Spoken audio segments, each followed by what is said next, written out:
তো আজকে ব্লগটা শুরু করলাম বাবা আর ছেলেকে দিয়েই। দেখো বাবা ওর জন্য একটা টুপি কিনে নিয়ে এসেছে, কি কিউট না লাগছে ছেলেকে। তো ছেলেকে টুপিটা পরিয়ে দেখা হচ্ছিলো, তারপর আমি বেরিয়ে পড়ছিলাম হচ্ছে বা একটু দোকান যাওয়ার জন্য। দেখতে পাচ্ছ আমি কেমন মানে মাথায় পুরো ঢাকা নিয়ে নিয়েছি, যেন বিভৎস রোদ বাইরে। তো একটু দোকান যাচ্ছিলাম কারণ দোকানের কিছু জিনিস লাগতো আর মানে দরকার ছিল আমার নিজের প্রয়োজনের জন্য। তো আমি এখানে মানে বাবার বাড়িতে আমি নিজেই দোকানে যাই।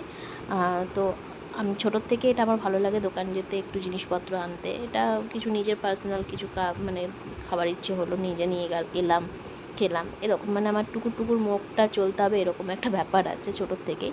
তো এখনও তাই, ওই জন্যই যাচ্ছি। তো গরমের মধ্যে ভালো করে ঢাকাঢুকি নিয়ে চলে গেলাম।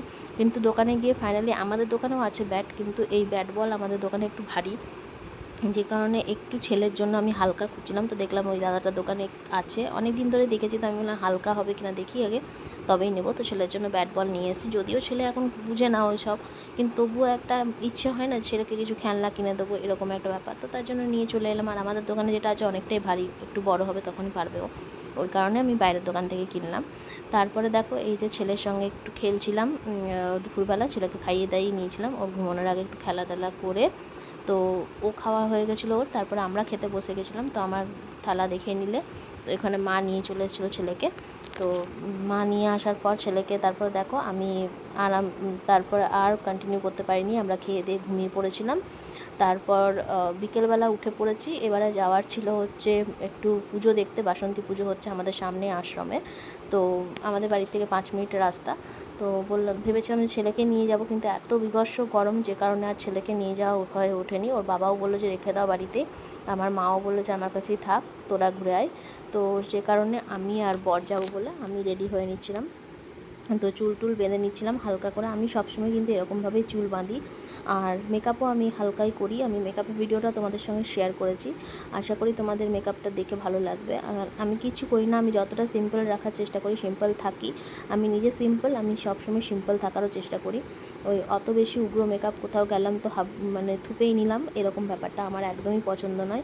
ভগবান যতটা দিয়েছে ততটা নিয়ে আমি খুশি। হ্যাঁ, কিছু তো করতে হয়, তো সেরকমই করি। আর কিছু পার্টি ওকেশন পারপাস একটু বেশি করতে হয়, মানে ভালো লাগে যে একটু এরকম সাজি ওরকম সাজি, তখনই সাজি পার্লার টার্লার থেকে। আদারওয়াইজ আমি কিন্তু নর্মাল থাকতে বেশি ভালোবাসি, মানে সবসময় বাড়িতে বা কোথাও গেলে এরকম করেই আমি একটা চুল বেঁধে নিই, আর তার সাথে একটু হালকা মুখের এরকম করে নিই, তো বেরিয়ে পড়ি, ব্যাস এইটুকুই। তো তারপর দেখলাম নিচের দিকে জ্বর ছাড়ানোর সময় হয় না, জানো তো, একটুও জ্বর ছাড়ানোর সময় হয়ে ওঠে না, কারণ ছেলেকে সামলে, যদিও মা আছে বলে তাই বাকি সময়টুকু সামলে নেয়, অনেকটাই সময় কাটাই, তবুও নিজের জন্য পার্সোনাল টাইমটা হয়ে ওঠে না। ভাবি যে এই সময়টা করবো, তখন ভাবি যে একটু এটা করবো, তার থেকে একটু শুয়ে নিই, একটু আরাম করে নিই, এরকম ব্যাপার। তারপর দেখো চলে এলাম ঘরের মধ্যে।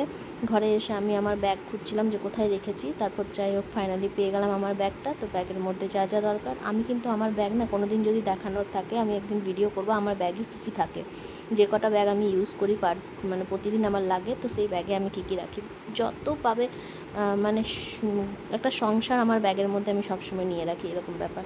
তো যাই হোক ঘরের লাইটটা অফ করে দিলাম, বর বাইরে বেরিয়ে গেছিলো, মারাও বাইরে ছিল দোকানে। তো দেখো চলেও এলাম রাস্তা দিয়ে। তারপর এখানে একটা সামনেই বজরংবলী মন্দিরে পুজো হয়েছে, ওটাও তোমাদের সঙ্গে শেয়ার করে নিলাম। তারপর দেখো আশ্রমের বাইরে চলে এসেছিলাম আশ্রমে, ওখানে অনেকের সঙ্গে পরিচিত সবার সাথে দেখা হয়ে গেছিলো, তো কথা বলছিলাম, ওই জন্য হাসলাম। তারপরে দেখো ভেতরে ঢুকে গেছি, ওখানে দিচ্ছিলো যে খিচুড়ির প্রসাদ, কিন্তু এত লাইন, বিশ্বাস করো, প্রসাদ তো খেতে ইচ্ছে করে, আর খিচুড়ির প্রসাদ তো কে না চায়, তাই না। দেখো এখন এখানে ভোগ দিচ্ছিলো ঠাকুরকে, ওই জন্য মুখ ঢাকা ছিল। আর এদিকে পুরো খিচুড়ির লাইন যাচ্ছিলো, কিন্তু বিশ্বাস করো এতটা ভিড়, লাইন মানে এত দূর, অনেক দূর লাইন ছিল, আর এত গরম ছিল, মানে একদমই গরমটা মানে সহ্য করার মতন ছিল না। কালকের গরম মানে ছিল, যতটা গরম ছিল, আমি আজকে ভিডিওটা এডিট করছি, এটা কালকের ভিডিও, তো প্রচণ্ড পরিমাণে গরম ছিল। তারপরে দেখো ঠাকুর তোমাদেরকেও দর্শন করে দিলাম, আমরাও দর্শন করলাম। তারপরে হচ্ছে ছেলের জন্য নিয়ে নিলাম একটা লাইট জ্বালা বল নিয়ে আমরা এদিক দিয়ে, এখানে বজরংবলী মন্দিরে পুজো হয় খুব ধুমধাম করে, এটাও তোমাদের সঙ্গে একটু শেয়ার করে নিলাম। ওই পারে আর যাইনি, কারণ ওই যে বললাম প্রচণ্ড গরম লাগছে, মনে হচ্ছে যেন ঘরে কখন যাই, তো এরকম ব্যাপার। তারপরে ওদিকে জুলুসের প্রচুর ভিড় ছিল, ওই জন্য উল্টো দিকে ঘুরে যেতে হচ্ছিলো, যেহেতু রামনবমী প্রচুর জুলুস বেরিয়েছিলো। তারপরে তো বাইরে বেরোবো, আর ফুচকা খাবো না সেটা তো হতে পারে না, তাই ফুচকা খেয়ে নিয়ে বাড়ি চলে এলাম। আর ছেলেকে দেখিয়ে দিলাম, ছেলের মুড খুবই অফ ছিল, কারণ ওর পেয়েছিল হচ্ছে খিদে। তো আমি এসে একটু ওর সাথে বদমাশি করছিলাম। তো তারপরে ওকে খাইয়ে দাইয়ে আমি ফ্রেশ ট্রেশ হয়ে জামাকাপড় চেঞ্জ করে চলে আসলাম আমার শাড়ির কাজের জন্য। তো শাড়ির কাজগুলো সেরে নিয়ে তারপর আমি খাওয়া দাওয়া করে ঘুমিয়ে পড়েছি, আর আমি পারিনি। তো আজকের ভিডিওটা এতটাই থাকলো। তোমাদের কাজ ভালো লাগলে অবশ্যই আমার পাশে থেকো, সাথে থেকো। ততক্ষণের জন্য বাই বাই। আবার দেখাবে অন্য কোনো ভিডিও।